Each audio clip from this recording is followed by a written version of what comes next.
Buenas noches, hermanos. Vamos a continuar con nuestra reflexión sobre el libro del Éxodo. Estamos analizando el libro del Éxodo.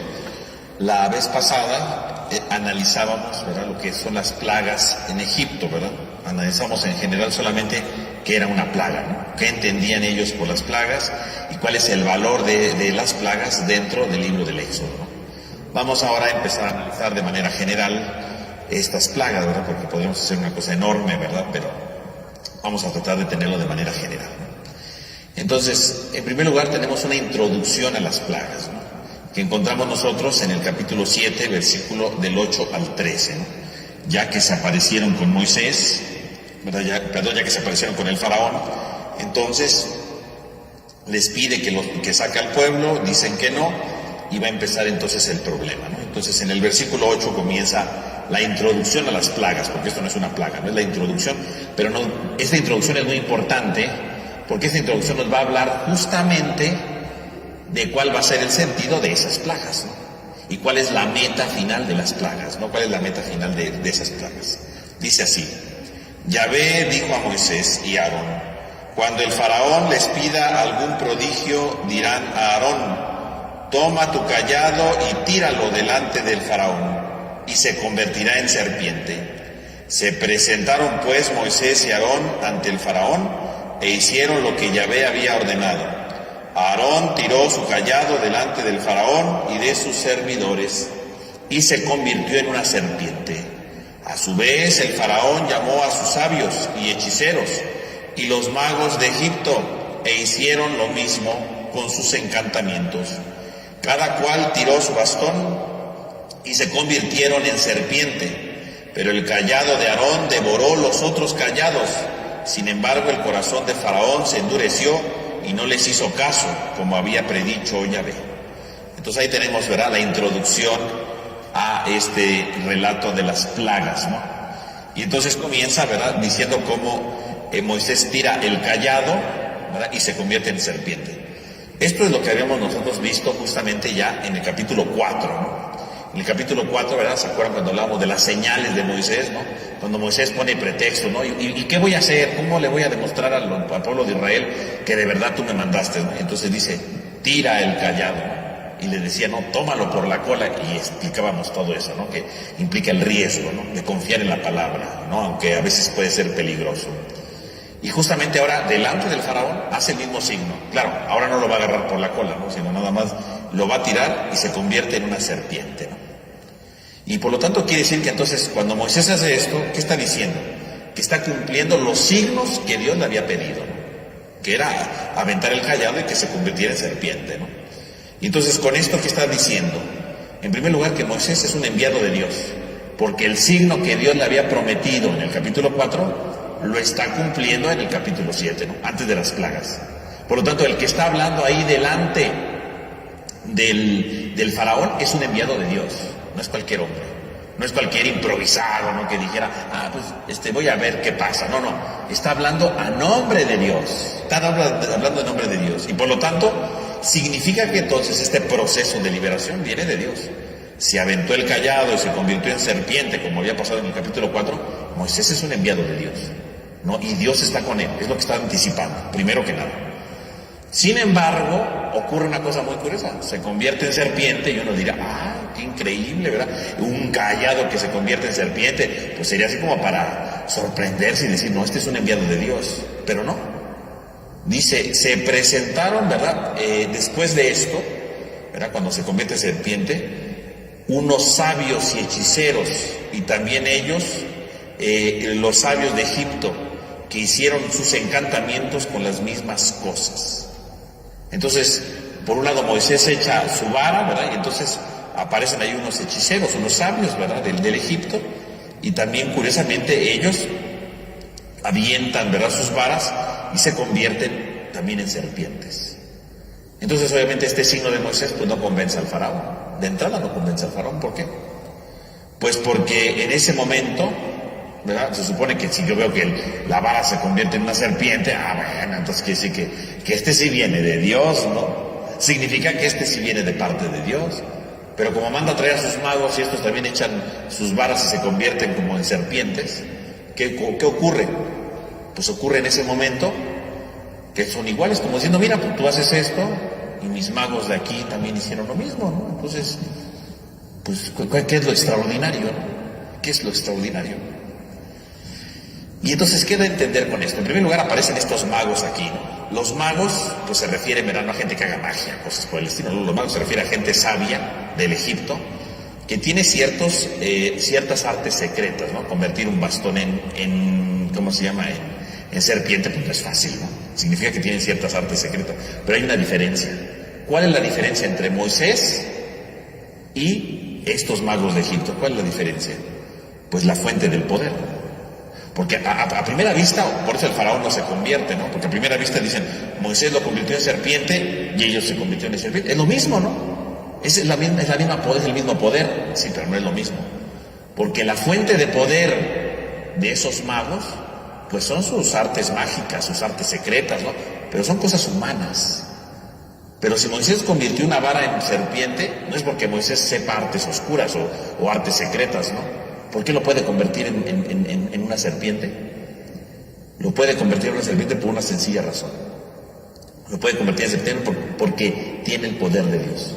Los magos de Egipto no tienen el poder de Dios.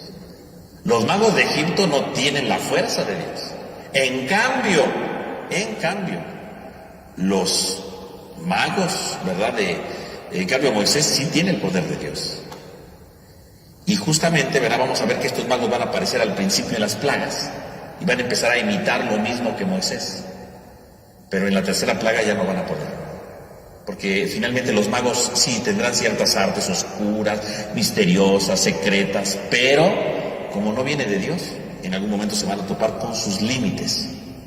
Por lo tanto, estamos empezando a ver que esta batalla entre Dios y el faraón tendrá sus límites. Se está anticipando algo muy importante. El faraón se cree superior, ¿no? El faraón cree que todo lo puede dominar. El faraón cree que nada le puede hacer daño, ¿no? Y que él puede hacer lo que quiere. Pero ya está anticipando entonces el texto algo muy importante. Está diciendo el texto, esta batalla que se va a dar entre Dios y faraón, que va a terminar con el Mar Rojo, ¿no? Cuando se abre el Mar Rojo y ahí va a concluir la batalla. Es una batalla en la que de entrada hay alguien que querrá imitar a Dios, pero no viene de Dios. Estos magos no vienen de Dios. Y al principio podrán aparentar que saben mucho, ¿no? Al principio podrán aparentar que saben muy bien las cosas, pero solamente son apariencia, pero no es la realidad. Y ciertamente decíamos, ¿no?, cuando hablábamos al principio, ¿no?, la batalla entre Dios y el faraón. Dios es que es la vida, Dios que es la libertad, el faraón que es la muerte, que es la esclavitud. Es la batalla entre dos grandes, ¿no? Y justamente el que opta por la esclavitud tiene sus magos, ¿no? El que opta por la muerte tiene sus magos, tiene sus supersticiones, tiene sus logros, tiene sus metas, pero por más que intente son humanos. Y algún día se termina, todo se termina en esta vida, ¿no? Todo se acaba en esta vida. Pero ciertamente el que opta por la esclavitud, como el faraón, el que opta por la muerte, tiene muchos artilugios, ¿no? Como estos magos que imitan al principio a Moisés, ¿no? Y efectivamente lo imitan porque a entender, no eres tan poderoso, ¿no? La libertad no es tan grande como parece. La vida no es tan grande como parece. La muerte es más poderosa que la vida. La esclavitud es más dominante que la libertad. Y tengo aquí mis magos que lo demuestran. Somos poderosos también. Ese es el más grande engaño. A veces la gente se esclaviza porque cree que con su poder, porque cree que con su fuerza, porque cree que con sus capacidades, con sus influencias, van a lograr muchas cosas. Y sí, lo logran. Pero algún día se acaban esas influencias. Algún día se acaba ese poder. Algún día se acaba esa fuerza. Algún día se acaba todo eso, se acaba algún día, ¿eh? Podrá tener sus magos, pero sus magos tienen sus límites. Podrá tener sus magos y sus cosas extraordinarias, pero eso tiene sus límites. Todo se acaba. Todo termina. Todo se aplasta. La última palabra no la tienen los magos, la va a tener Dios. Y vamos a ver cómo en la tercera plaga los magos ya no pueden hacer nada. Pero así pasa. El que opta por la esclavitud, del poder, de lo que sea, siempre cree que puede hacerlo todo bien. Y que tiene el poder de hacerlo todo. Como aquí el faraón dice, mira, tú convertiste tu bastón en serpiente, mis magos también, yo lo puedo hacer también. Y el que opta por el poder, por la esclavitud del poder, o de lo que sea, pues a veces dice, yo puedo hacer todo, ¿no? Yo alcanzo todo, yo tengo este poder, yo tengo esta influencia, yo tengo tal persona que conozco, yo qué sé, ¿no?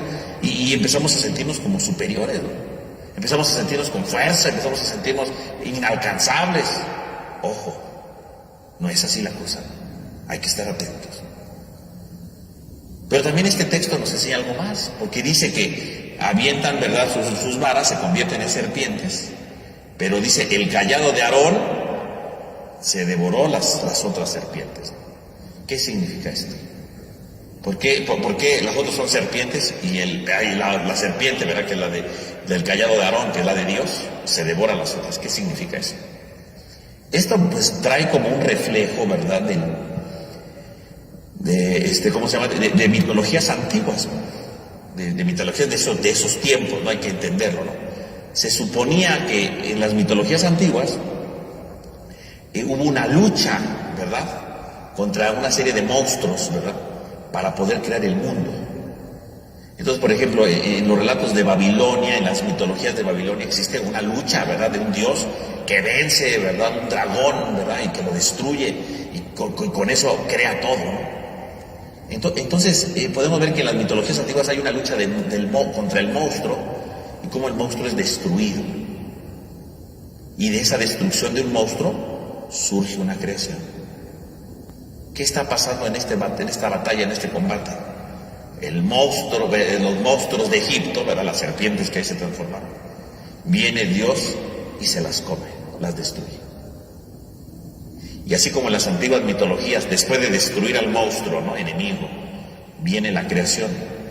¿Qué es lo que está diciendo este texto? Vendrá Dios y destruirá el monstruo, ¿verdad? Destruirá el monstruo enemigo y vendrá una creación. ¿Y cuál es la nueva creación que va a surgir aquí? El pueblo de Israel. Porque al final de cuentas, ¿qué va a pasar cuando terminen las plagas?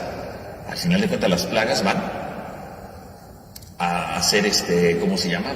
Al final de cuentas, las plagas van a derrotar al faraón, el faraón los va a dejar salir y se va a acabar todo, ¿no? Se va a destruir todo, se va a disminuir todo, ¿no? Y entonces, efectivamente, así como en las antiguas mitologías el monstruo era destruido y venía la creación, aquí también son destruidos estos monstruos de los egipcios por Dios, porque la serpiente que se los come es la serpiente de Dios, ¿no? Se los come, los destruye totalmente y vendrá una creación. ¿Cuál es la creación? El pueblo de Israel. Dios formará un pueblo, Dios formará un nuevo pueblo, una nueva civilización, una transformación nueva. Y si Dios viene a formar un nuevo pueblo, ojo, atentos, Dios va a formar un nuevo pueblo porque Dios va a renovar al hombre, va a renovar su corazón, va a renovar su vida, le va a dar un nuevo significado. El triunfo de las plagas, eso ya está anticipando aquí. ¿Qué va a pasar con el faraón? ¿Quién va a ganar la guerra entre el faraón y Dios? Dios. Si la serpiente se come las menores, es la imagen de cómo Dios va a devorarse Egipto y cómo de la destrucción de Egipto va a surgir una nueva creación que es el pueblo de Dios. Está anticipándolo, ¿no? Por eso digo que este texto es muy importante, porque uno podría quedarse como la idea de, ay, mira qué bonito, ¿verdad?, se convirtieron las varas en serpiente. No, está anticipando todo lo que va a venir, todo lo que viene. Está diciendo en qué va a terminar la historia, en que Dios destruye a los monstruos antiguos para crear una nueva creación que es un nuevo pueblo. Y fíjense qué interesante, porque la palabra que utiliza, o más bien el verbo que utiliza, devorar, que se dice en hebreo balaj, es el mismo verbo que va a aparecer cuando el pueblo de Egipto va persiguiéndolos ahí, ¿verdad? Va persiguiéndolos ahí cuando se abre el mar. Y dice el texto, ¿no?, que las aguas se cierran, y dice, y el mar devoró al pueblo de Egipto. Y ahí termina todo. Así como esta serpiente devora a las pequeñas serpientes, al final el mar devorará al faraón. Y usa el verbo devorar, el mismo verbo, es la misma palabra. El mar devoró al faraón y sus ejércitos, igual que ahorita la serpiente devoró a las otras serpientes. Es el mismo verbo. O sea, que está anticipando. ¿En qué va a concluir toda esta batalla entre Dios y el faraón? Que Dios va a devorar al faraón. ¿Y dónde lo va a devorar? En el mar. Está anticipando eso. Está diciéndonos en qué va a concluir todo. Ya está. O sea, uno lee este texto y ya diría, pues ahí está todo lo que va a pasar. Punto. Va a venir una batalla entre Dios y el faraón. ¿Y qué va a terminar? Que Dios va a devorar al faraón. Que Dios va a devorar al que esclaviza, ¿no? Ese es el final de todo, ¿no? O sea, en el fondo, ¿qué está diciendo? El hombre que opta por la esclavitud será devorado por Dios. O sea, y el hombre que opta por la libertad tendrá la fuerza de devorar sus esclavitudes. Entonces nosotros tenemos aquí dos opciones.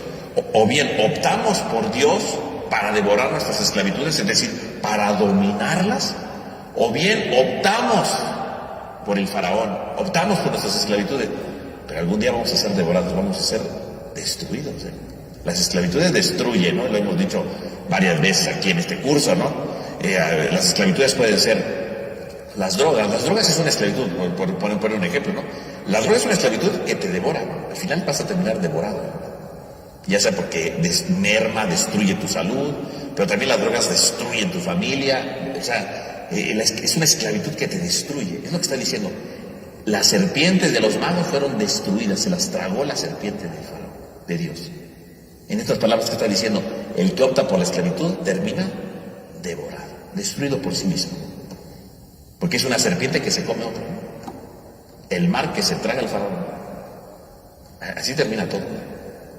O sea, fíjense, entonces ya está anticipándonos en qué termina. Si optas por la esclavitud, sorpresa, vas a ser destruido. O sea, tu esclavitud te va a destruir, no porque Dios te destruya, no, sino porque la esclavitud te autodestruye siempre, ¿no? O sea que ya está anticipando aquí, entonces decimos la batalla entre Dios y Faraón, ¿no? Y la guerra que va a ganar Dios. Y cómo Dios destruirá a Faraón. Bueno, más bien, cómo el Faraón se autodestruirá, porque la muerte y la esclavitud genera una propia autodestrucción. El que quiera ser libre, que opte por Dios.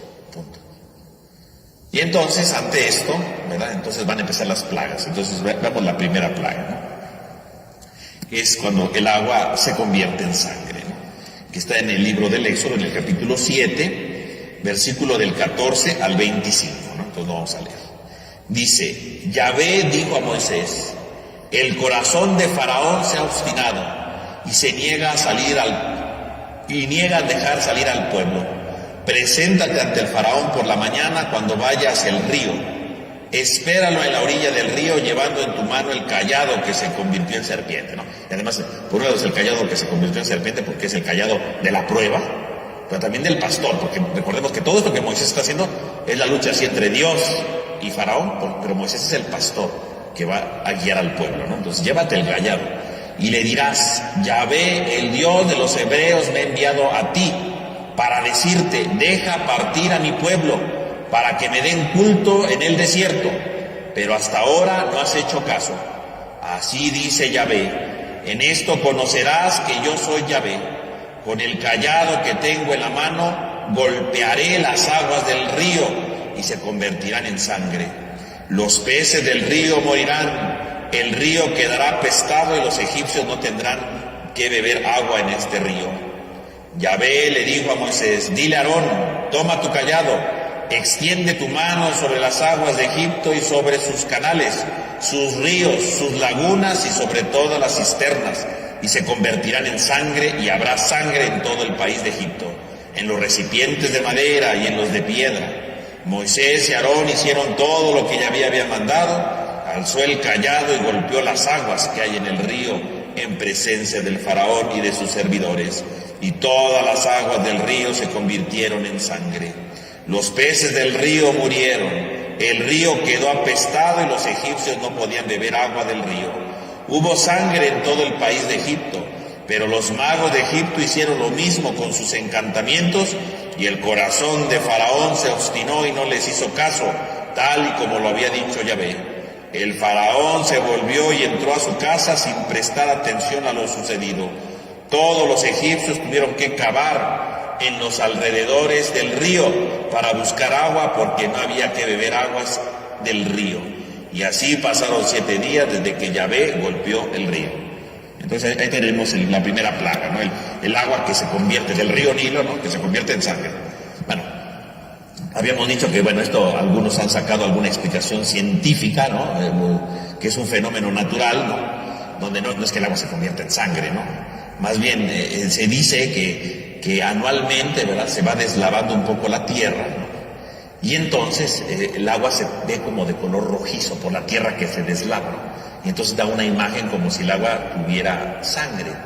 pero en realidad no tiene sangre, ¿no? O sea, solamente se deslava y se ve como de color rojo, y efectivamente por esto se sueltan algunas bacterias y efectivamente algunos peces se mueren, ¿no? Digo, esta es una explicación que saca, ¿no? O sea, no, aquí. Ahora, el milagro, ¿cuál sería? Pues que el milagro es que sucede justo cuando lo hace Aarón, ¿no? Justo cuando le pega, ¿no? Ese es el milagro, ¿no? O sea, podemos decir que Dios usa las mismas fuerzas de la naturaleza y las aprovecha, pero pasan en el momento que se necesita, ¿no? No es que pase cuando deba de pasar, sino en el momento que se necesita. Por eso es que el faraón no queda convencido, ¿no? Y por eso dice que los magos lo hacen. Pues sí, pues los magos lo hacen igual porque es un fenómeno que ellos conocen, ¿no? Digo, si lo viéramos desde el punto de vista científico, ¿no? Ahora, aquí lo que nos interesa no es lo científico, ¿no? O sea, son hipótesis que pueden explicar más o menos qué pasó en el mar, en el río Nilo, ¿no? Eso es lo que puede explicar. Bueno, eso es lo que queda ahí para la ciencia. Aquí no nos interesa la ciencia, aquí nos interesa la catequesis. Esto no se escribió para explicar cosas científicas. Se escribió para algo muy importante. ¿Qué representa que golpeen el río Nilo y se vuelva sangre? Si ustedes se dan cuenta, ese es el tercer signo que le había dado a Moisés también en el capítulo 4, ¿no? En el capítulo 4, ¿verdad? Al final le dice, ¿verdad?, que golpea el agua y se vuelve sangre. ¿Qué representa el río Nilo? ¿Se acuerdan ustedes? El río Nilo representa Egipto, ¿no? La vida de Egipto, ¿no? Que golpeen el río y se vuelva todo lleno de sangre, ¿qué significa? Es Dios que está matando el río, que está matando Egipto. La primera plaga no solamente es que el agua se convierte en sangre, sino que el río Nilo, que tendría que ser una fuente de vida, el río Nilo que tendría que ser una fuente de bendición, el río Nilo que era la vida para el pueblo de los egipcios, se convierte en sangre. O sea, es como si lo hubieran matado, ¿no? Es una idea, no lo habíamos visto, ¿no? Es como si mataran el río, ¿no? Es como si le dieran muerte. La primera plaga que está anunciándole: si no dejas salir a mi pueblo, vas a morir. Y efectivamente va a morir, porque va a morir cuando sea engullido, ¿verdad?, por las aguas del Mar Rojo. Egipto puede morir. Es decir, si el pueblo de Egipto se obstina en seguir esclavizando a los judíos, a los israelitas, va a morir, porque la esclavitud trae como consecuencia la muerte. La esclavitud trae como consecuencia la destrucción de todo. Va a morir, va a morir. Bueno, no solo eso, ¿verdad? También va a morir los primogénitos, ¿no? Está anticipando todo eso también. Entonces golpean y todo se vuelve sangre. Y dice, y no tenían agua que beber. ¿Qué significa no tener agua que beber? Si no tienes agua que beber, pues te mueres, ¿no? El agua es necesaria, ¿no? El agua es vida, decimos nosotros, ¿no? ¿Y cuál es la fuente de vida del pueblo egipcio? El río Nilo. La fuente de vida. Si tú golpeas el río y se vuelve todo sangre y nadie tiene que beber porque todo es sangre, ¿qué es lo que pasa entonces en ese momento? Todo se llena de muerte, ¿no? Todo se llena de destrucción, ya no hay esperanza, ya no hay nada que hacer, estás perdido, se está acabando todo. Lo que era un canal de vida se convierte en un canal de muerte. Lo que está anticipando o está diciendo con la primera plaga, ¿qué está diciendo entonces el texto? Si tú optas por la esclavitud, si tú no quieres ser verdaderamente libre, lo que antes era vida se convierte en muerte. Se puede convertir en muerte. Ojo. Y la primera plaga sigue existiendo, no vaya usted a creer que nada más es eso, ¿no? Porque la primera plaga puede ser, por ejemplo, lo que era un canal de vida. Y si yo me empiezo a esclavizar de otra cosa, puedo convertirla en un canal de muerte. Lo que antes era vida, ahora es muerte, ¿no? Un ejemplo, por ejemplo. Cuando una persona, ¿verdad?, bueno, se casa, ¿no? Y todos son muy felices, ¿verdad?, porque se casaron y se quieren y todo. Y de repente entran, por ejemplo, los celos. Los celos es una esclavitud, ¿no? Sobre todo cuando los celos empiezan a volverse enfermizos, ¿no?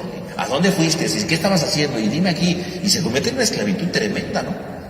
Y lo que antes era un amor grandísimo, ¿no?, de repente se convierte en una esclavitud terrible, ¿no? En una esclavitud difícil, ¿no? Lo que antes era amor, río Nilo lleno de vida, se convierte después en una esclavitud. Porque ya no ves a la otra persona porque la quieres, la buscas, no, la buscas porque la estás celando, porque tienes inseguridad, porque tienes eso, ¿y a dónde voy? ¿Y por qué hizo esto? ¿Y por qué? ¿Quién te llamó? Y cosas por el estilo, ¿no? Y lo que era antes amor se convierte en destrucción. Lo que antes era un río de agua fecunda se convierte en un río de sangre, ¿no?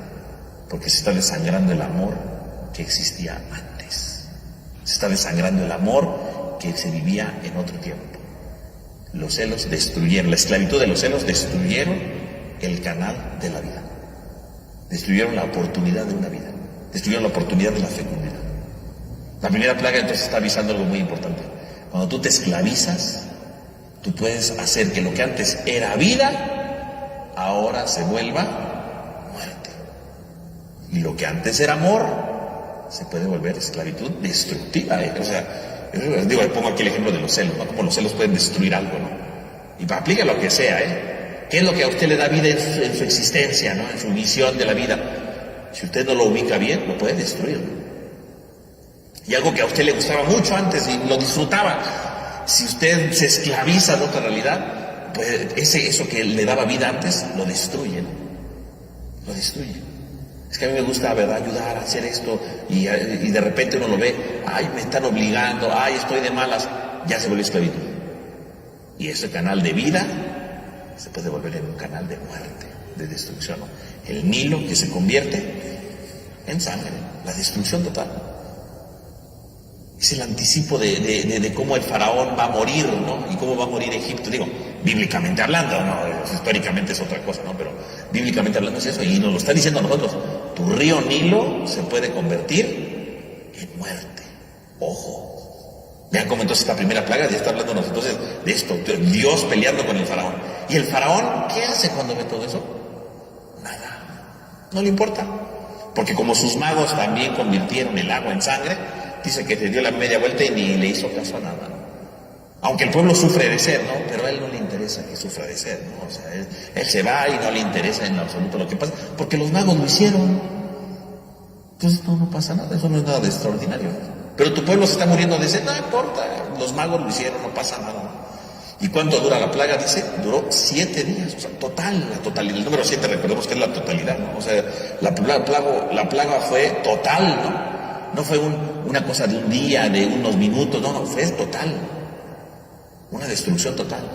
Y aunque fue una destrucción total, dice, el corazón de Faraón se endureció. No quiso cambiar, no quiso transformar su vida. Y entonces, como no cambia de vida, entonces viene la segunda plaga, ¿no? Que son las ranas, ¿no? Las ranas, que es el capítulo 7, del versículo 26, hasta el capítulo 8, versículo 11. Y entonces ahí van las ranas. Yahvé le dijo a Moisés, preséntate ante el faraón y dile, así dice Yahvé, deja salir a mi pueblo para que me dé culto. Si te niegas a dejarlo salir, infestaré de ranas todo tu país.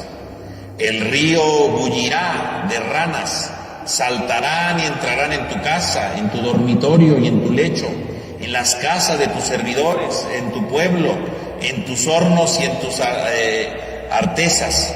Las ranas saltarán sobre ti, sobre tu pueblo y sobre tus siervos. Dijo Yahvé a Moisés, di a Aarón, extiende la mano con tu cayado sobre los canales de los ríos y sobre las lagunas y haz saltar las ranas por todo el país de Egipto. Aarón extendió su mano sobre las aguas de Egipto y saltaron las ranas y cubrieron el país de Egipto. Pero los magos hicieron lo mismo con sus encantamientos, hicieron saltar las ranas sobre el país de Egipto. El faraón llamó a Moisés y a Aarón y les dijo, pídale a Yahvé que aparte las ranas de mí y de mi pueblo, y yo dejaré salir a su pueblo, al pueblo, para que ofrezca sus sacrificios a Yahvé. Moisés respondió al faraón, dígnate indicarme cuándo he de rogar por ti, por tus siervos y por tu pueblo, para que aparte de ti y de tus casas las ranas, y se quedarán solo en el río. Mañana, contestó él. Moisés le replicó, será conforme a tu palabra, para que sepas que no hay como Yahvé nuestro Dios. Las ranas se apartarán de ti, de tus casas, de tus siervos y de tu pueblo, y quedará solo en el río. Moisés y Aarón salieron de la casa de Faraón, y Moisés invocó a Yahvé para que apartara las ranas que afligían al Faraón. Yahvé hizo lo que Moisés le había pedido, y murieron las ranas de las casas, de los patios y de los campos. Las juntaron en montones y el país apestaba, pero como viera el Faraón que le daban un respiro, se obstinó y no le hizo caso, tal y como Yahvé lo había predicho. Bueno, pues ahí están. La segunda plaga son las ranas. También, ¿verdad? Si lo quieren ver científicamente, y esto es muy interesante porque ayuda a entender bien la plaga, se suponía que efectivamente cuando a finales de junio, ¿verdad?, el río sube la creciente, empieza el río como a desbordarse, ¿no? Y ese desbordamiento del río era bueno, porque obviamente uno pues se alimentaba del agua del Nilo, ¿no? De ahí vivían de esa agua, ¿no? Pero cuando se desbordaba el Nilo, subía la creciente y entonces el río se desbordaba y se empezaban a inundar todos los alrededores del río. Uno podría decir, esto es una desgracia. No, no es ninguna desgracia. En primer lugar, porque los egipcios no ponían sus casas al lado del río, porque ellos sabían que se desbordaban. Sería una tontería que alguien dijera, voy a poner mi casa junto al río, aunque sé que se va a desbordar en junio y me la va a inundar todo, ¿no? Y voy a sufrir, ¿no? Luego, no, hoy en estos tiempos hacemos cosas por el estilo, ¿verdad? Pero en esos tiempos no. Ellos sí ponían sus casas lejos para que no les pasara nada. ¿Y qué pasaba cuando se desbordaba el Nilo? Pues iba inundando todo alrededor. Y entonces todo se llenaba de vida, ¿no? Todo se llenaba de vegetación. Y efectivamente, cuando se desbordaba aparecían ranas. Las ranas aparecían. Justamente cuando aparecían las ranas aparecían después de que se desbordaba el río. Aparecía. Y evidentemente venían los pelícanos, ¿verdad? Y otras aves que se las iban comiendo. Era parte del ¿cómo se llama?, del entorno, ¿no? Así funcionaba eso. Entonces, para los egipcios, ver cómo se desbordaba el río Nilo y ver cómo aparecían las ranas era un signo de fecundidad. Las ranas son un signo de fecundidad. Es un signo de vida. Eso era un signo de vida. Y entonces, ¿verdad? Y también tenían ellos una diosa que se llamaba Eket. La diosa Eket. ¿Qué era la diosa Eket? Era la diosa de la fecundidad. ¿Y cómo la representaban a la diosa Eket? Con una cabeza de rana. Cuerpo humano, cabeza de rana. Porque los egipcios, ustedes ven, verán sus dioses, siempre tienen un cuerpo humano, pero la cabeza de algún animal. Pues justamente la diosa de la fecundidad era la diosa Eket, que tenía una cabeza de rana, porque la rana es un signo de fecundidad. ¿Por qué era un signo de fecundidad para los egipcios? Pues porque cuando se desbordaba el río, aparecían las ranas, como diciendo, mira, aquí hay vida. Era un signo de fecundidad. Pero en realidad las ranas no había ningún problema porque venían los pelícanos y se la comían. Lo que da a entender la plaga es que surgen las ranas, pero que nadie se las come. Y si nadie se las come, entonces lo que era un signo de fecundidad se convierte en un signo de destrucción y de fastidio, porque entonces si nadie se come las ranas se siguen multiplicando y multiplicando y todo el pueblo egipcio se empieza a llenar de ranas por todos lados. Entonces, ¿cuál es la enseñanza de esta plaga entonces? Que cuando uno opta por las ranas son signo de fecundidad, son un signo bueno, ¿no? Significa que el río está dando vida, ¿no? Pero si las ranas, en lugar de convertirse en un signo de fecundidad, se convierten en un signo de molestia, ¿no?, en un signo de aridez, en un signo de destrucción y de incomodidad, ¿no? Porque dice que empiezan a entrar a las casas, a las camas, a todos lados, ¿no? Uno ve, hay aquí una rana, aquí hay otra, se convierte en algo fastidioso. ¿Por qué se convierte en algo? ¿Por qué esto se convierte en una plaga? Lo que era un signo de fecundidad y de vida se convierte en una plaga. Pues porque el que opta por la muerte convierte los signos de vida en signos de destrucción, de incomodidad, de intranquilidad, porque en el fondo estar lleno de ranas por todos lados es una incomodidad, ¿no? O sea, ranas por todos lados, pues uno se fastidia, ¿no? Ranas por aquí, ranas por allá, todo el mundo se fastidia, ¿no? No saben qué hacer con tantas ranas, ¿no? Y por otro lado, ¿verdad? Las ranas, ¿verdad? Pues también están ahí, ¿verdad? Curando todo el día, entonces uno se desespera, ¿no? Y lo que antes era un signo bonito de vida, ay, mira qué bonito, ay, mira cómo surgen las ranas, ay, qué hermoso, de repente se llenan de ranas, pues es un signo de destrucción. Vean cómo lo que era un signo de vida, de fertilidad, se convierte en un signo de incomodidad. ¿Pero por qué se convierte en incomodidad? Porque han optado por la esclavitud. El hombre que opta por la esclavitud, el hombre que opta por la muerte, convierte los signos de fecundidad en signos de destrucción. Es un signo parecido al del Nilo, ¿no? Es que el otro era de muerte, ¿no?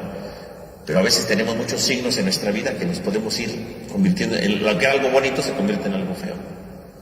Cuando opto por la esclavitud, cuando opto por algo que efectivamente era que me tendría que ser feliz, ahora me llena de intranquilidad. ¿Pero por qué se llena de intranquilidad? Pues porque se vuelve una esclavitud. La esclavitud hace que tus signos de vida se conviertan en intranquilidad. Esa es la esclavitud. El que opta por la muerte, por la esclavitud, como el faraón, hace que lo que antes veían bonito, lo vean ahora mal, lo vean ahora destructivo, lo vean ahora apagado, lo vean disminuido. Eso es lo que está diciendo el texto, ¿no? Y lo podemos ver en nuestra vida cotidiana también. Las ranas aparecen en nuestra vida. Las ranas decimos un signo de vida, de bonito, ¿no? Y entonces, por ejemplo, alguien que, por ejemplo, me venía a visitar, ¿no? Ay, qué bonito me vino a visitar. Es un signo de vida, que me vengan a visitar. Pero si yo me empiezo a llenar de esclavitudes, si yo me empiezo a llenar de resentimientos, yo me empiezo a llenar de cosas negativas, cuando vienen esas personas, ya no se convierten en un signo de vida, ¿no? Se convierten en un signo de intranquilidad, porque mi corazón se empezó a llenar de cosas negativas, ¿no? Y a lo mejor la persona que antes me visitaba, a la que yo quería, ay, qué bueno que vino a verme, cuando me empiezo a llenar yo de cosas negativas, cuando llega esa persona que era un signo de vida, ahora se convierte en un signo detestable, ¿no? Y decimos, ay, ya llegó otra vez, qué horror. Pero si antes te daba alegría, sí, pero ya en mi corazón dejé que entrara un coraje, ya dejé que en mi corazón entrara una envidia, ya dejé que en mi corazón entrara algo negativo. Y entonces, lo que antes era un signo de vida, de cariño, se convierte en un signo de incomodidad, como las ranas, ¿no? Que están ahí corando por todos lados, ¿no? Y así pasa, ¿no? Las ranas aparecen a veces en nuestra vida, ¿no? Y son incontrolables. Y lo que era antes bonito se convierte en algo feo, ¿no? Pero si antes te caía bien que te vinieran a visitar, sí, antes me caían, pero ahora ya no. ¿Por qué? Porque ya me cayeron mal, o porque me hicieron algo, ya tuve malos pensamientos contra ellos, yo qué sé, ¿no? Empezamos a llenar nuestro corazón de cosas negativas, y lo que antes era bonito se vuelve un infierno después. Se vuelve algo negativo. Lo que antes era una bendición se puede convertir en algo intranquilo, en algo devastador. ¿Por qué? Porque no lo entendemos. Porque nuestro corazón se empezó a llenar de esclavitudes, de muerte, y lo que antes veíamos bien, ahora lo vemos mal, ¿no? Y a veces las amistades se rompen. ¿Por qué se rompen las amistades? Yo he conocido gente que llevaban de amigos años llevaban de amigos, y de repente se convirtieron en enemigos. Y uno dirá, pero ¿cómo es posible que estos que eran amigos iban de un lado para otro, compartían, se divertían? ¿Cómo es posible que hoy no se hablen? ¿Por qué no se hablan? Pues porque esas ranas que eran un signo de vida, después se convirtieron en un signo de incomodidad. Me desespera que haga esto, me desespera que haga lo otro. ¿Por qué? Porque un día decidí que entraran otros sentimientos, decidí que entraran otros intereses, y ese día dejé de querer a mi amigo. Punto. Pero antes salían juntos, ¿sí? Antes salíamos juntos y nos divertimos, pero hoy ya no, porque hoy no lo soporto, ¿no? Se convirtió en alguien insoportable para mí. ¿Pero por qué? Pues porque me di cuenta que, no sé, se aprovechaba de mí. O me di cuenta que nada más me estaba molestando. O me di cuenta que era odioso. Pero si antes era igual, ¿por qué ahora cambió? Pues porque dejaste entrar un sentimiento negativo, ¿no? Así de sencillo. Es que me dijo mis verdades, pero si antes te las decía, ¿y por qué ahora ya no le hablas? Bueno, es que antes me las decía con cariño, ahora ya no me las dice con cariño. No es cierto. Te las sigue diciendo igual, pero tú dejaste que entrara otro sentimiento negativo, ¿no? Que ese sentimiento negativo puede ser la presunción, puede ser el ego, puede ser muchas cosas. Eran grandes amigos, iban de un lado para otro, se querían mucho, muy bien. Y de repente me empecé a sentir superior a él. Y ese día se acabó la amistad, porque me sentí superior. Y el ego es una esclavitud, ¿no? Y cuando llega el ego, porque cuando tú crees que eres mejor, que ni siquiera tu amigo te merece, fíjense, el ego puede hacer eso. Tu amigo se convierte en una rana molesta, que mejor no quieres saber de ella. Que se vaya, dice el faraón, que se vayan estas ranas. Antes me gustaba, pero ahora ya, que se vayan, igual así. O un día los pusieron a los dos amigos en un mismo cargo. ¿Saben qué? De esta misión se van a encargar los dos. Y en lugar de compartir las cosas, de animarse entre los dos, empezaron a luchar a ver quién era mejor, a ver quién podía dirigir mejor, y lo que antes era amistad se convirtió en rivalidad. Y por esa lucha perdieron la amistad. Lo que antes era bonito, feliz, fecundo, se convirtió en un infierno. Entonces la segunda plaga nos enseña algo muy importante, que cuando tú dejas que entre una esclavitud a tu corazón, algo que antes era bello se puede convertir en algo terrible, en algo insoportable. Y una amistad se puede convertir en enemistad. ¿Pero por qué? Porque dejas que entre un sentimiento negativo en tu vida y se vuelve insoportable. Las ranas que eran el signo de vida se convierten en signo de intranquilidad. Esa es la segunda plaga. Y el faraón, bueno, dice, ya por favor déjalo salir, ya los voy a dejar salir, pero quítame las ranas, ¿no? Entonces Moisés hace que la rana se muera, todas las ranas se mueran, todo el mundo quita las ranas, ¿verdad? Ya por fin ya no están dando lata, y dice, el corazón del faraón se volvió a ensoberbecer y dijo, no los voy a dejar salir, y no los deja salir, ¿no? Entonces viene la tercera plaga, ¿verdad? La tercera plaga, que es la de los mosquitos, ¿verdad? O algunos dicen que piojos, es una palabra difícil, no sé, ¿no? Entonces está en el libro del Éxodo capítulo 8, versículo del 12 al 25. Perdón, del 12 al 15, no, el 25 no, está muy largo. Dice, Yahvé dijo a Moisés, di a Aarón, extiende tu cayado y golpea el polvo de la tierra, que se convertirá en mosquitos por todo el país de Egipto. Así lo hicieron. Aarón extendió su mano con el cayado y golpeó el polvo de la tierra, y aparecieron mosquitos sobre los hombres y sobre los ganados. Todo el polvo de la tierra se convirtió en mosquitos sobre todo el país de Egipto. Los magos intentaron con sus encantamientos hacer salir a los mosquitos, pero no pudieron. Aparecieron pues los mosquitos sobre los hombres y sobre los ganados, y los magos le dijeron al faraón, es el dedo de Dios. Pero el faraón continuó obstinado y no les hizo caso, como había dicho Yahvé. Entonces tenemos aquí nosotros, ¿verdad? La tercera plaga. ¿De dónde viene la tercera plaga? Es una imagen plástica, ¿no? Se supone que pegan en la tierra, salta la tierra, ¿no? El polvo, y todas las partículas del polvo se convierten en moscos, ¿no? Y empiezan ahí a invadir. Bueno, esa es la imagen, ¿no?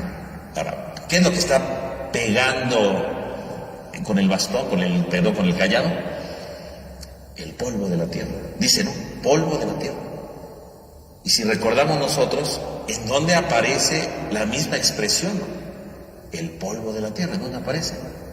Cuando Dios crea al hombre, ¿no? En el Génesis 2:7, ¿cómo formó Dios al hombre?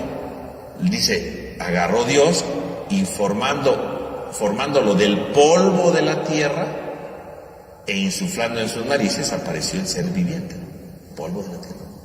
Y habíamos explicado que qué significaba el polvo de la tierra. El polvo de la tierra representa la fragilidad del hombre, ¿no? La debilidad del hombre. Eso representa el polvo de la tierra, ¿no? La fragilidad del hombre. Por lo tanto, cuando dice que golpea el polvo de la tierra, ¿qué significa que golpea? La debilidad del hombre, ¿no? Está golpeando su debilidad. Está golpeando su fragilidad. Lo que está dando a entender es que cuando alguien opta por la muerte, cuando alguien opta por la esclavitud, ¿qué sucede? La esclavitud me va a golpear en lo más débil de mi vida. La esclavitud te golpea en tu fragilidad. Cuando tú optas por la muerte, en el fondo, con el paso del tiempo, ¿qué pasa? Tu propia esclavitud te toca en lo más débil que puedes tener.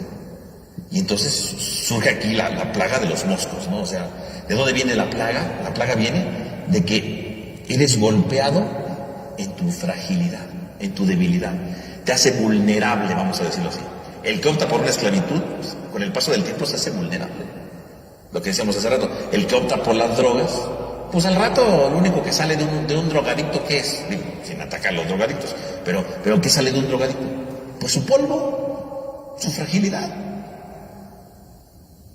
Porque ya un drogadicto ya no puede vivir sin su droga, ¿no? Entonces está esclavizado y vive para eso, ¿no? Y sale su debilidad. Y sale de varias maneras su debilidad, ¿eh? Sale porque necesita de la droga y tiene que hacer tantas cosas para conseguir dinero en su droga. Es débil, ¿no? Porque ya no es capaz de dominarse frente a la droga. Es débil.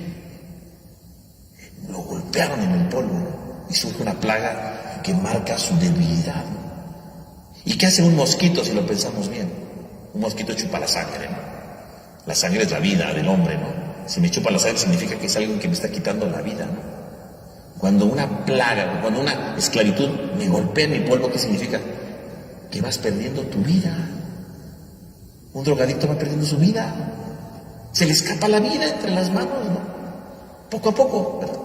Pueden durar años, no importa, pero se le escapa la vida. Porque la esclavitud de la drogadicción, ¿qué hace? Hace que te golpee lo más débil de tu ser. Y vas viendo, así como los moscos te chupan la sangre, vas viendo cómo te chupan la vida tu esclavitud. Y las drogas chupan la vida.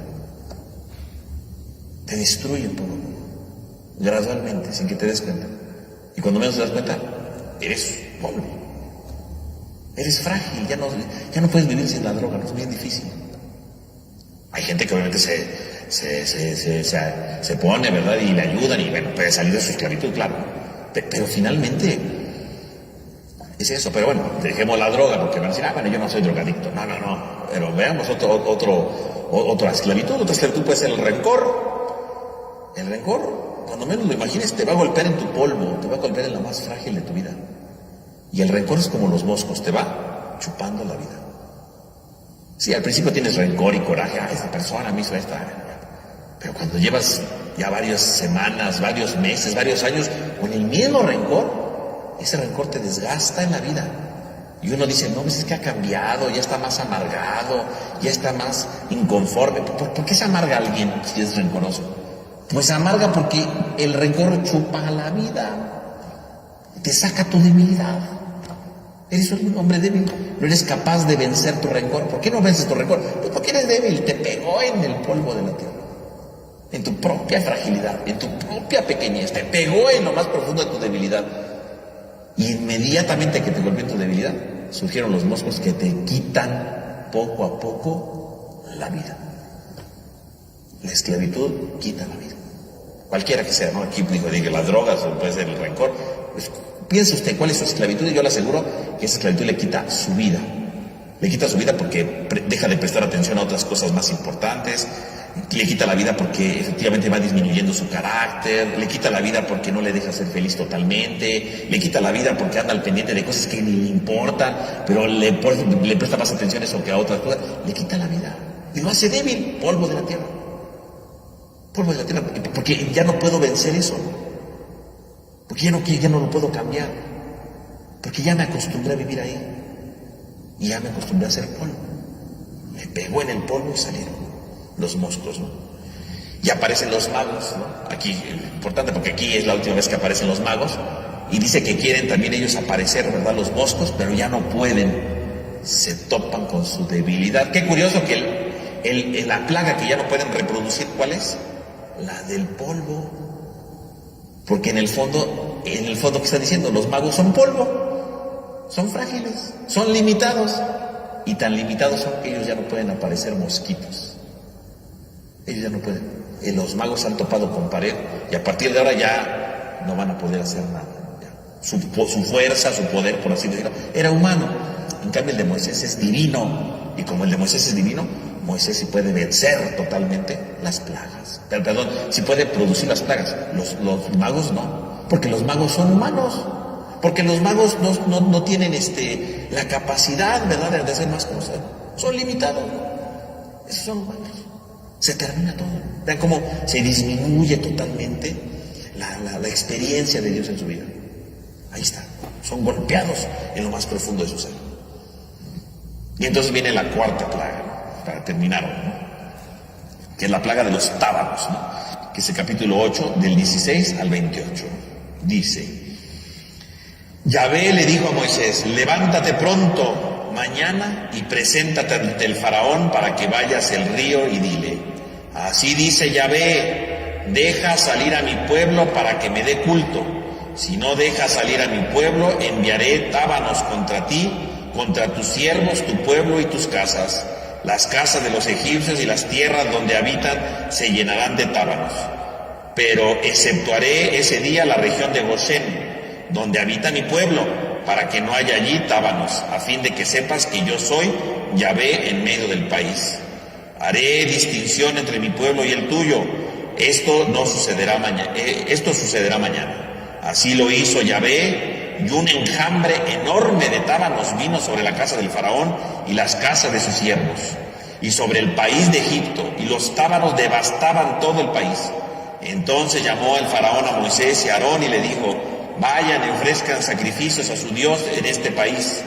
Moisés respondió, no conviene que se haga así, porque el sacrificio que ofrecemos a Yahvé nuestro Dios es abominación para los egipcios. Si los egipcios nos vieran ofrecer un sacrificio para lo que ellos es abominación, ¿a poco no nos lapidarían?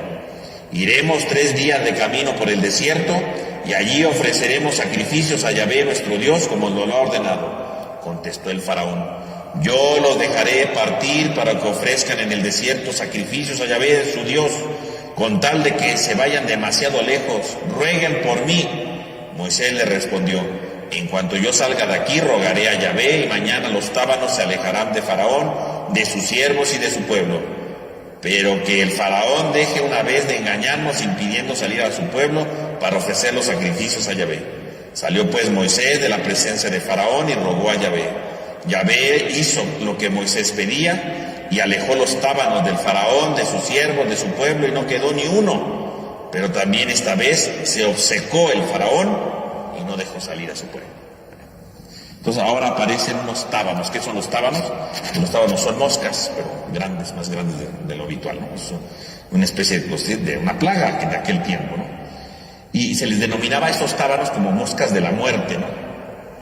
Porque son las moscas, ¿verdad?, que aparecen cuando hay un animal muerto, ¿no? Por lo tanto son moscas que transmiten enfermedades. De por sí las moscas transmiten enfermedades, ¿no? Bueno, esas más porque se supone que vienen de los cadáveres y entonces van como esparciendo pues ahí los virus, ¿no? Por lo tanto son signos de muerte, ¿no? Son un signo de muerte que se van expandiendo poco a poco, ¿no? Incluso el libro de Levítico en el capítulo 11 lo dice, ¿no? Las moscas son transportadoras de impureza. Por lo tanto, ¿qué es lo que está pasando? Que si las moscas llenan todo Egipto, entonces todo Egipto se está volviendo impuro. Pero fíjense bien, dice el texto, que solamente los tábanos, ¿a dónde llegaron? A donde estaban los egipcios. No llegaron a la región de Goshen, porque en la región de Goshen, ¿quién vivía ahí? El pueblo de Israel. Quiere decir que el único que queda impuro es Egipto, pero el pueblo de Israel no queda impuro. ¿Y qué significa estar impuro?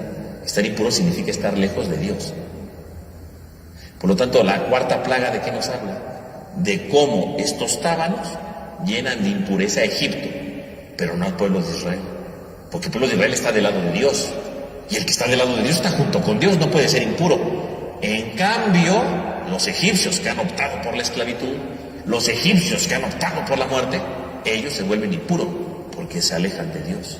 Entonces la cuarta plaga que está diciendo, el que opta por la esclavitud se vuelve impuro. Impuro en el sentido de no ser de Dios, no estar cerca de Dios, no pertenecerle a Dios, ¿no? Distanciarme de Dios, esa es la impureza. A eso se refiere, ¿no? La impureza. Cuando yo me distancio de Dios, cuando yo me aparto de Dios, cuando yo me distancio del Señor, esa es la impureza. Y ahí es entonces cuando aparece precisamente este signo, ¿no? La impureza. Quiere decir que el hombre que opta por la esclavitud se vuelve impuro. Ese es el hombre que opta por la esclavitud, se vuelve impuro, siempre. Me alejo de Dios. El esclavo vive lejos de Dios. Aunque pueda venir a misa, porque hay quien está esclavo de muchas cosas y viene a misa, pero está alejándose de Dios. Se está apartando de Dios poco a poco. Porque si Dios es el amor, Dios es la justicia, Dios es el perdón, y si yo estoy esclavizado por algún pecado, pues no vivo en el amor, no vivo en el perdón, no vivo en la misericordia, me estoy alejando de Dios poco a poco, ¿no? Los tábanos, por lo tanto, vienen a traer la impureza, vienen a transmitir esa impureza, vienen a apartarme de la experiencia de Dios. Vienen a apartarme de la misericordia de Dios. Vienen a apartarme de la justicia de Dios. El que es esclavo, poco a poco se va alejando de Dios. El pueblo de Egipto vive lejos de Dios. El pueblo de Egipto vive lejos del Señor. Porque no quieren ser libres, ¿no?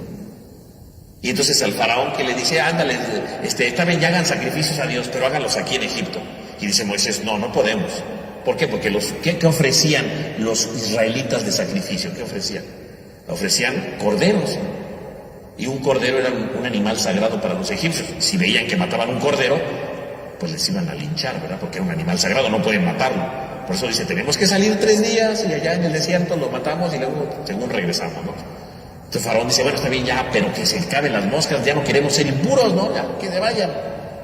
Y bueno, para variar, el Faraón dijo, siempre no quiero dejarlo salir, ¿no? Entonces fíjese cómo entonces la cuarta plaga de los tábanos, entonces, no solamente es que todo se llena de mosca, ¿verdad? Y la incomodidad, sino los tábanos son portadores de impureza. Y nos recuerda que cuando yo opto por la esclavitud, entonces yo me hago impuro, es decir, me alejo de Dios. La esclavitud me aleja de Dios. Y es una lejanía que me incomoda, ¿no? Porque puedo creer que Dios está conmigo, puedo creer que Dios me va a ayudar, pero a pesar de eso, yo mismo me estoy alejando de Dios porque me estoy alejando de su proyecto de amor, de su proyecto de perdón, de su proyecto de misericordia. Esa es la cuarta plaga. Entonces fíjense cómo cada una de las plagas tiene una enseñanza, no nada más, son prodigios maravillosos, porque en las películas pues ponen las plagas y los efectos especiales son muy buenos, pero no, las plagas en el fondo lo que están diciendo no son otra cosa, ¿no? ¿Cuáles son las consecuencias de tu esclavitud? Lo que antes era vida se convierte en muerte, ¿no? Agua que se convierte en sangre. Lo que antes era un signo de felicidad, de fecundidad, las ranas, se convierte en un signo de estorbo porque entró algo negativo en tu vida, ¿no? Lo que antes, ¿verdad? El que opta por la esclavitud, ¿verdad? Se vuelve débil y se le va escapando la vida, ¿no? Los moscos, ¿no? El que opta por la esclavitud se vuelve impuro porque se aparta de Dios, ¿no? Digo, bueno, hasta aquí la cuarta plaga, ¿no? Y bueno, pues el tiempo ya está terminando, ¿verdad? Entonces, pues aquí vamos a dejarle por hoy, ¿verdad? Con la cuarta plaga, y ya la próxima semana pues vamos a continuar con las siguientes plagas. Bueno, no, la siguiente semana no, aquí damos un aviso, ¿verdad? La próxima semana no vamos a tener curso de Biblia, ¿verdad? Porque la otra semana ya es Viernes de Dolores, ¿verdad? Entonces vamos a tener aquí la misa en honor a la Virgen y luego pues se puede alargar un poco, entonces ya se hace todo más complejo, ¿no? Entonces la próxima semana pues no vamos a tener curso de Biblia porque pues es el Viernes de Dolores. Y luego la que sigue pues tampoco va a haber curso de Biblia porque es Viernes Santo, ¿verdad? Ya vamos a empezar la Semana Santa, entonces el Viernes Santo tampoco va a haber curso de Biblia, entonces pues aquí nos vamos a quedar en ascuas hasta la cuarta plaga, y ya luego después, ¿verdad?, de las vacaciones retornaremos y veremos las siguientes plagas, ¿verdad?, para irlas comprendiendo. Entonces eso sería. Pero en Semana Santa, ¿verdad?, el lunes santo, el martes santo y el miércoles santo, estos 3 días, voy a hacer una serie de reflexiones, igual a las 8 de la noche, ¿no?, lunes, martes y miércoles santo, sobre la Semana Santa, pero voy a hacer estas reflexiones desde el punto de vista litúrgico, ¿no? Porque digo, el Jueves Santo celebramos la Última Cena, el Viernes Santo la Pasión, y el domingo, bueno, la Resurrección, ¿no? Y bueno, podríamos hablar de eso, pero quisiera yo hablar ahora desde el punto de vista litúrgico, cómo la liturgia nos ilumina, ¿verdad? Los signos litúrgicos nos iluminan en estos días, ¿no? ¿Por qué se lavan los pies en la misa? ¿Desde cuándo lo hacemos, no? ¿Por qué pasa la cruz tapada, ¿no?, y la veneramos, ¿no? ¿Por qué se leen tantas lecturas en la vigilia, ¿no?, y que representa el cirio, ¿no? Porque esos signos en el fondo nos hablan del valor que tienen esas celebraciones, y si yo entiendo el significado de eso, ¿no?, pues yo puedo entender mejor esas celebraciones. ¿Por qué cuando la vigilia pascual empezamos todos con nuestros cirios perdidos? ¿Por qué prendemos esos cirios? ¿Qué representa eso, no? Porque a veces lo hacemos por inercia y decimos, ¡ay, qué bonito! Pero ¿por qué se hace eso? Todo tiene un significado y ya nos habla del valor de la celebración y de ese día. Entonces yo lo que pretendo hacer en estos días de lunes, martes y miércoles es explicar la celebración del Jueves Santo de la tarde, ¿no?, la celebración del Viernes Santo, de la adoración de la cruz, ¿verdad?, y lo de qué es la vigilia pascual. Entender los significados de la celebración para que los comprendamos y podamos vivir mejor esos días, y al mismo tiempo entender el valor desde la liturgia de esos días santos. Entonces no tendremos el curso de Biblia durante estos viernes que vienen, pero el lunes, martes y miércoles tendremos esta reflexión sobre la Semana Santa para profundizar desde el punto de vista litúrgico, ¿no?, para que ustedes lo vayan tomando cuenta, vayan tomando nota y puedan participar también de estas reflexiones. Entonces, pues con esto concluiríamos, ¿verdad?, con tus avisos, y vamos a terminar con una oración. En el nombre del Padre, del Hijo y del Espíritu Santo. Amén. Te damos gracias, Señor, porque nos has reunido en esta noche. Te pedimos para que nos ilumines y nos ayudes a descubrir nuestras esclavitudes. Y así como avisabas a través de estas plagas al faraón cómo la esclavitud nos va destruyendo, también tú nos vas ayudando a descubrir esto. Ayúdanos a ver tus signos, ayúdanos a ver tus portentos, para que descubramos las esclavitudes que hemos dejado crecer en nuestro corazón y podamos liberarnos para ser auténticamente hijos tuyos desde la libertad y caminando por la experiencia del amor. Te lo pedimos a ti que vives y reinas por los siglos de los siglos. En nombre del Padre, del Hijo y del Espíritu Santo. Nos vemos Dios mediante entonces en la Semana Santa para nuestras reflexiones y ya después de vacaciones para continuar nuestro curso de Biblia.